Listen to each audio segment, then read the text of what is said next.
Welcome back to the podcast. I'm Maya, and this is a space where we slow things down, ask honest questions, and explore what it really takes to grow, not just on the surface, but from the inside out. Today's episode is called Empty the Cup, because so many of us say we want something new, a new opportunity, a new mindset, a new level of peace, confidence, or success. But what we don't always talk about is this.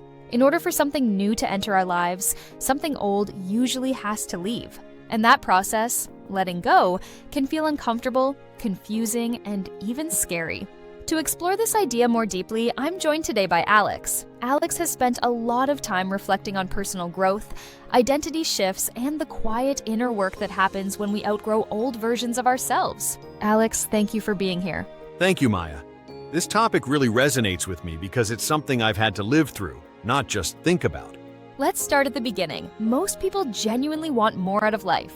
More fulfillment, more clarity, more alignment. But very few people talk about what needs to go first. Why do you think we focus so much on adding instead of releasing? Because adding feels productive. Letting go feels like standing still, or worse, like losing something. We're taught that growth means accumulation.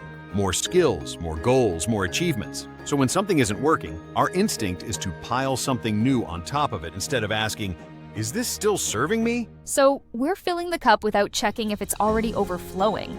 Exactly. And most people's cups are very full of assumptions, habits, and beliefs that were formed years ago. What kind of beliefs are we talking about? Beliefs like, this is just who I am, or I missed my chance, or if I let this go, I won't know who I am anymore. Those beliefs don't always come from truth. They come from repetition. One thing I really love about this story is the idea that the old isn't always obvious. It's not always a relationship or a job or a situation. Can you talk more about that? Absolutely. The hardest things to let go of are often invisible.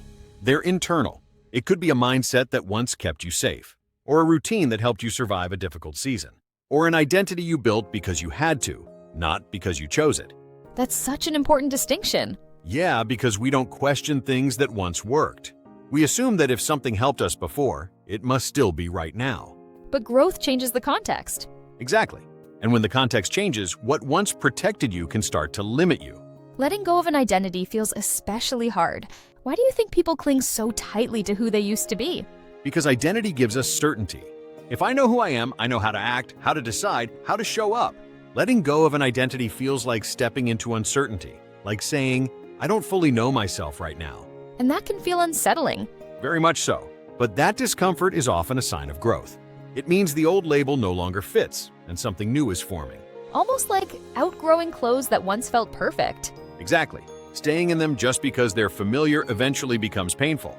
There's a powerful idea in the phrase, empty the cup. It implies humility, admitting that you don't already know everything. Why is that so difficult for people?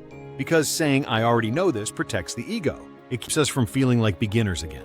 But growth requires beginner energy, curiosity, openness, and willingness to be wrong. So when we say I know, we might actually be closing the door. Exactly. A full cup can't receive anything new, not because nothing exists, but because there's no space. The story says, starting from the beginning isn't a setback, it's a strategy. That's such a powerful reframe. Can you explain that? We associate starting over with failure, but in reality, starting over with awareness is one of the strongest positions you can be in. When you empty the cup, you don't erase your experience, you refine it. You get to rebuild with intention instead of momentum. So it's not about losing progress. It's about choosing direction over speed.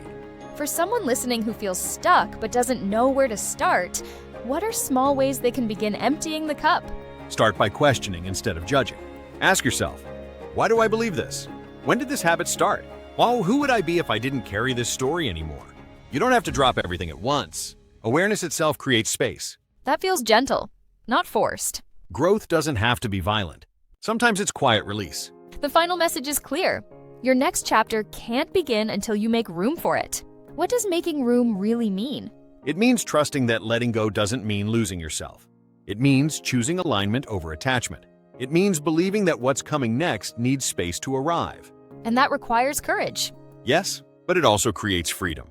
To everyone listening today, take a moment and ask yourself, what belief, habit, or story am I still holding on to, even though it no longer serves who I'm becoming? Empty the cup. Release what no longer fits, and allow the new, the better, the stronger to finally enter. I'm Maya, and this has been today's episode. Thank you for listening, and I'll see you in the next one.